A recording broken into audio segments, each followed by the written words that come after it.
जी, last lecture में हमने cognitive psychology की डेफिनेशन पढ़ी थी और हमने स्कोप पढ़ा था कॉग्निटिव साइकोलॉजी का। आज के लेक्चर में हम बात करेंगे न्यूरल बेसिस ऑफ कॉग्निशन की, कि ब्रेन के स्ट्रक्चर जो हैं, जो हमारी न्यूरल एक्टिविटी है, वो किस तरह से हमारी कॉग्निटिव प्रोसेसेस की हेल्प कर रहे हैं। हमें सबसे पहले देख लेते हैं कि कॉग्निटिव प्रोसेसेस कौन-कौन से थे। उसके अंदर हमारा सबसे पहले आ जाता है thinking, learning, memoring, problem solving, decision making, language. ये जो सारी चीज़ें हैं वो हैं हमारे कॉग्निटिव प्रोसेसेस। और आज हमने देखना है कि हमारा जो ब्रेन का स्ट्रक्चर है या जो हमारी न्यूरल एक्टिविटी है वो इन कॉग्निटिव प्रोसेसेस को किस तरह से सपोर्ट करती है, या किस तरह से इन कॉग्निटिव प्रोसेसेस में हमारा हेल्प करते हैं हमारा ब्रेन का स्ट्रक्चर और हमारी न्यूरल एक्टिविटी। अच्छा, हम सबको पता है कि जो ब्रेन है वो बहुत ज़्यादा बिलियंस की तादाद में जो न्यूरॉन्स के ऊपर कंसिस्ट करता है, यानी हमारे जी, the brain consist of billions of neurons that communicate through electrical and chemical signals. कहने का मतलब ये है कि जो ब्रेन है वो बिलियंस ऑफ न्यूरॉन्स के ऊपर कंसिस्ट करता है, जो किस तरह से कम्युनिकेट करते हैं। मैंने आप लोगों को पहले ही बताया था कि न्यूरॉन्स का कम्युनिकेट करने का एक तरीका है, वो किस तरह से कम्युनिकेट करते हैं कि वो इलेक्ट्रिकल और केमिकल सिग्नल्स को जो है वो रिलीज़ करते हैं। और जो ब्रेन है वो हमारे नर्वस सिस्टम का सबसे छोटा से छोटा यूनिट है। These neural networks enable functions such as memory, perception, learning and reasoning, के जो हमारे कॉग्निटिव प्रोसेसेस हैं, जिसके अंदर मेमोरी, परसेप्शन, लर्निंग, रीजनिंग, ये सारी चीज़ें जो आ जाती हैं वो न्यूरल नेटवर्क्स की वजह से जो है वो पॉसिबल हैं। कि न्यूरल नेटवर्क्स का से क्या मुराद है कि जो न्यूरॉन्स हैं वो एक दूसरे के साथ कनेक्टेड हैं। अरबों की तादाद में जो न्यूरॉन्स हैं वो एक दूसरे के साथ कनेक्टेड हैं। Damage to the certain brain area can impair memory और लैंग्वेज। कि अगर ब्रेन के किसी स्पेसिफिक एरिया को डैमेज हो जाए, कि जो जो मेमोरी और लर्निंग के साथ एसोसिएटेड है, तो फिर क्या होगा, डैमेज के नतीजे में क्या होगा कि आपकी मेमोरी या फिर आपका जो लैंग्वेज का प्रोसेस जो है वो इम्पेयर हो जाएगा। आगे हम देखते हैं neural representation of information. Neural representation refers to how information is encoded and stored in the patterns of neural activity.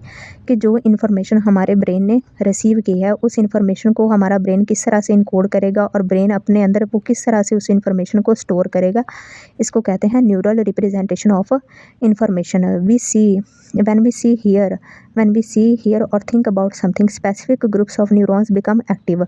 मैंने आप लोगों को इंट्रोडक्शन टू साइकोलॉजी के चैप्टर में पिछले सेमेस्टर में ये पढ़ाया था कि जो हमारे न्यूरॉन्स जो हैं वो बेसिकली बहुत ही ज़्यादा स्पेसिफिक हैं। कि एक पार्टिकुलर काम को एक स्पेसिफिक न्यूरॉन करेगा और दूसरे काम को एक दूसरा न्यूरॉन जो है वो परफॉर्म करेगा। तो क्या होगा, जब हम कोई चीज़ देखेंगे, सुनेंगे या सोचेंगे, तो क्या होगा कि हमारे स्पेसिफिक ग्रुप्स ऑफ न्यूरॉन्स जो हैं वो एक्टिव होंगे, सारे के सारे न्यूरॉन्स जो हैं वो एक्टिव नहीं होंगे। Different neurons respond to faces, objects और साउंड्स। के अगर हम कोई आवाज़ सुनेंगे तो कोई दूसरा न्यूरॉन जो है वो एक्टिव होगा। जब हम कोई ऑब्जेक्ट देखेंगे या किसी इंसान की शक्ल देखेंगे तो कोई एक दूसरा न्यूरॉन जो है वो एक्टिव हो जाएगा। अच्छा, नेक्स्ट हमारा टॉपिक है neural coding and information processing. Neural coding refers to how neurons represent the information through electrical signals. मैंने आपको सबसे पहले यही बात की थी कि हमारा जो पाँचों के पाँचों सेंस ऑर्गन्स से जो इन्फॉर्मेशन आएगी वो हमारा ब्रेन किस तरह से रिसीव करेगा। कि वो जो ब्रेन का सबसे छोटा से छोटा यूनिट है वो इस इन्फॉर्मेशन को रिसीव करेगा और इस इन्फॉर्मेशन को इलेक्ट्रिकल सिग्नल्स के तौर पर स्पेसिफिक एरिया की तरफ पहुँचाएगा। तो न्यूरल कोडिंग से यही मुराद है कि न्यूरॉन जो है वो उस इन्फॉर्मेशन को किस तरह से रिप्रेजेंट करेगा इलेक्ट्रिकल सिग्नल्स की फॉर्म में, इसको कहते हैं न्यूरल कोडिंग।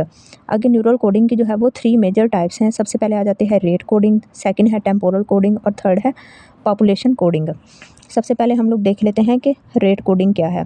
आप लोगों को ये चीज़ तो समझ आ गई होगी कि जब भी कोई इन्फॉर्मेशन जो है वो रिसीव करते हैं हमारा ब्रेन, तो स्पेसिफिक टाइप ऑफ न्यूरॉन्स जो हैं वो एक्टिव होते हैं और वो न्यूरॉन्स क्या करते हैं, इलेक्ट्रिकल और केमिकल सिग्नल्स को जो है वो फायर करते हैं या उन इलेक्ट्रिकल और केमिकल सिग्नल्स को जनरेट करते हैं। अच्छा, सबसे पहले हम लोग देखते हैं कि रेट कोडिंग क्या है। Information is represented by the rate और फ्रीक्वेंसी ऑफ न्यूरॉन फायरिंग। कि एक टाइम पर कितनी स्पीड के साथ या कितनी फ्रीक्वेंसी के साथ जो है वो पार्टिकुलर न्यूरॉन जो है वो फायर होगा, या एक पार्टिकुलर न्यूरॉन जो है वो कितनी स्पीड के साथ वो न्यूरॉन जो है वो एक्टिव होगा। जब न्यूरॉन एक्टिव होता है तो वो इलेक्ट्रिकल और केमिकल सिग्नल जो है वो रिलीज़ करता है। इस प्रोसेस को कहते हैं न्यूरॉन फायरिंग।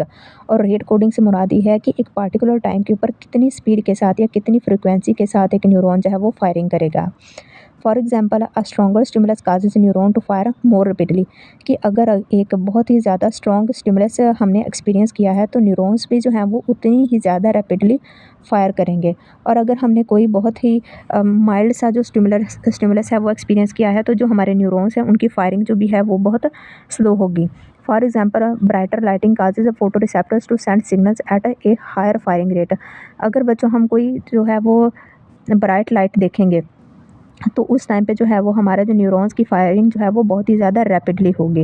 और अगर हम जो है वो बहुत ही डिम लाइट को देखेंगे तो उस टाइम पे जो हमारे जो न्यूरॉन की फायरिंग जो है वो बहुत ही ज़्यादा स्लोअर होगी। यानी कहने का मतलब है कि न्यूरॉन की फायरिंग जो है वो इंटेंसिटी के ऊपर डिपेंड करती है, किसी भी स्टिमुलस की इंटेंसिटी के ऊपर। अगर तो स्टिमुलस जो है वो बहुत ज़्यादा स्ट्रॉन्ग होगा तो उसकी फायरिंग भी उतनी ज़्यादा रैपिडली होगी। और अगर कोई स्टिमुलस बहुत ज़्यादा स्लोअर होगा तो उसकी फायरिंग जो है वो न्यूरॉन की वो भी बहुत ज़्यादा स्लोअर होगी। जो सेकंड मेजर टाइप है न्यूरल कोडिंग की, वो है temporal coding. Information is encoded in the timing pattern of neural firing, कि जो इन्फॉर्मेशन इनकोडिंग जो है वो डिपेंड करती है कि एक न्यूरॉन जो है वो किस पैटर्न के अंदर फायर कर रहा है। In auditory perception neuron fire in patterns that match the frequency of sound waves, कि जब अगर हम ऑडिटरी परसेप्शन की बात करें कि हमने कोई आवाज़ सुनी है तो जब हम कोई आवाज़ सुनते हैं तो उस टाइम पे जो न्यूरॉन फायर करते हैं वो एक स्पेसिफिक तरतीब के साथ फायर करते हैं। और वो तरतीब किसके साथ मैच होती है? साउंड की फ्रीक्वेंसी के साथ या उनकी वेव्स के साथ। जैसे कि बच्चों अगर आप लोग अपने मोबाइल फ़ोन का रिकॉर्डर ऑन करें और आप उस रिकॉर्डर की तरफ देखें तो आपको पता चलेगा कि जब आवाज़ बिल्कुल नहीं आ रही होती तो वहाँ पे जो लाइनें बनी हुई होती हैं उनकी तरतीब और होती है, लेकिन जब थोड़ी सी आवाज़ आती है तो जो लाइनों की तरतीब है वो चेंज हो जाती है। और अगर बहुत ज़्यादा ऊँची आवाज़ होगी तो उन जो लाइनों की तरतीब है वो ऊपर को चली जाती है। सिमिलरली इसी तरह से जब हम कोई आवाज़ सुनते हैं तो जो हमारे न्यूरॉन्स की फायरिंग की जो तरतीब है वो भी चेंज होती रहती है। और वो तरतीब जो है वो किसके साथ मैच होनी चाहिए? वो जो है वो साउंड वेव्स के साथ मैच होती है। अगर तो जो है आवाज़ जो है वो हम थोड़ी-सी स्लो वाली सुनेंगे तो उसकी तरतीब जो है वो और होगी, और जब अगर आवाज़ जो है वो थोड़ी ऊँची हो जाएगी तो उसकी तरतीब जो है वो न्यूरॉन फायरिंग की वो चेंज हो जाएगी। तो इसको कहते हैं टेम्पोरल कोडिंग, कि इन्फॉर्मेशन जो है वो पैटर्न ऑफ न्यूरल फाइलिंग के अंदर इनकोडेड की जाती है। Information is encoded in the timing pattern of neural firing. Third जो मेजर टाइप है न्यूरल कोडिंग की, वो है population coding. Information is represented by the combined activity of many neurons.